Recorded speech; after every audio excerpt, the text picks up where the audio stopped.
Космодром.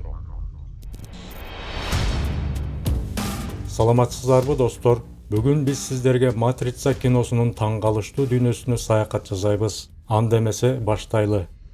Башкы каарман Томас Андерсон күндүзү ири корпорацияда программист болуп иштейт. Жөнөкөй программист болуп көрүнгөнү менен түнкүсүн хакерлик кылып компьютерлик дүйнөдө Нио деген ат менен белгилүү болгон таланттуу хакер.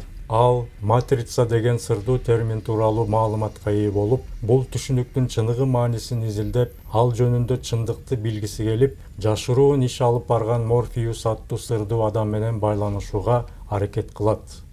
Нио күнүмдүк жашоосунан алыс болуп, өзү жашаган дүйнөдө бир нерсе туура эмес экенин сезет.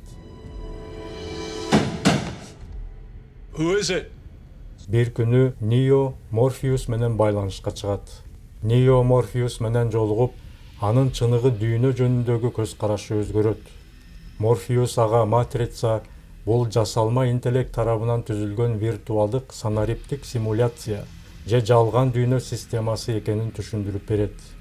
Чыныгы дүйнөдө жасалма интеллект адамдарды жасалма жол менен өстүрүп, жана алардын аң сезимин виртуалдуу дүйнөдө кармап, көзөмөлдөө менен алардын биоэлектрдик энергиясын колдонуу үчүн багытталган татаал компьютердик программа.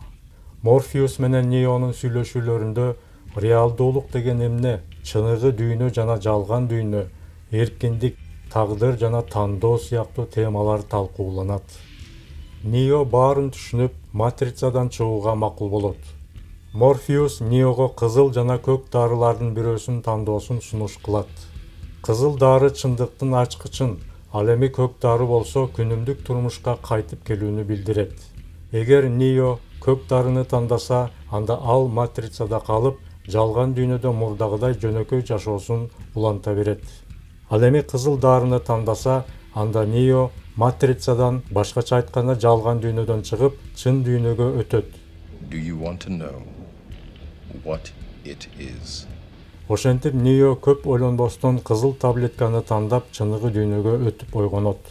Ал жакта матрицанын эмне экенин өз көзү менен көрүп, түшүнүп, адамзатты матрицадан куткаруу үчүн Морфеустун командасына кошулат. Алар чыныгы дүйнөдө адамдарды матрицадан бошотууну көздөгөн ар кандай иш-аракеттерди аткарышат. Булардын бири матрицага компьютерлер аркылуу кирип, матрицага каршы аракеттерди жүргүзүшөт. Ошол учурда Нио өзүнүн өзгөчө күчтөрүн байкап билип, матрицанын программалык эрежелеринин жана мыйзамдарын бузууга жөндөмдүү экенин үйрөнөт. Морфеус жана анын командасы Ниону тандалган адам деп эсептешет жана анын жардамы менен машиналардын же жасалма интеллекттин үстөмдүгүнөн кутулууга үмүттөнүшөт.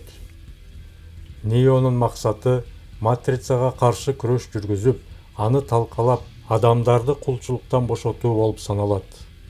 Нио Морфеустун командасы менен бирге агент Смит жана анын жардамчылары менен күрөшүп, бир катар татаал жана кооптуу миссияларды аткарышат. Алар жалган дүйнө же матрицада уктап аткан адамдардын баарын колдон келишинче ойготуп куткарууга аракет кылышат. Жыйынтыгында Нио өз күчүнө толугу менен ишенип, матрицанын ичинде болгон программалык мыйзамдардын баарын бузууга жана өзгөртүүгө жөндөмдүү экенин толугу менен ишенип, ынан болот. Акыры ал матрицанын агенттери менен күрөшүп, алардын башчысын агент Смитти жеңет.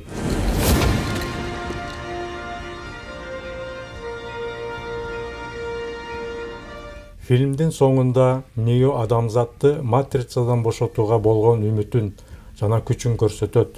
Келечекте дагы көптөгөн тоскоолдуктарды жеңүүгө даяр экенин белгилейт. Матрица фильми өзүнүн визуалдык эффекттери, терең философиялык маңызы жана уникалдуу сюжеттик ыкмалары менен дүйнөлүк аренада өзгөчө орунга ээ болду.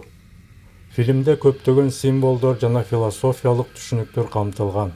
Мисалы, адамзаттын эркиндиги, чын дүйнө менен жалган дүйнө маселеси, симуляция же жасалма дүйнө, анын ичинде чындык менен иллюзиянын чектери тууралуу терең суроолорду көтөрөт. Жана ошондой эле көрүүчүлөрдү өз жашоосунун, дүйнөгө болгон көз карашынын, чындык менен эркиндиктин маңызын жана башка дүйнө түшүнүктөрүн жаңы көз караш менен карап чыгууга мажбурлайт. Бул учур биз сиздер менен Матрица фильми жөнүндө кыскача баяндап өттүк. Көргөнүңүздөр үчүн чоң рахмат. Матрица фильми тууралуу дагы кошумча ой пикирлериңиз болсо тартынбай жазыңыз. Эгерде бул видео жакса, лайк басып, каналга жазылып коюңуздар. Кийинки видеолордо жолугушканча.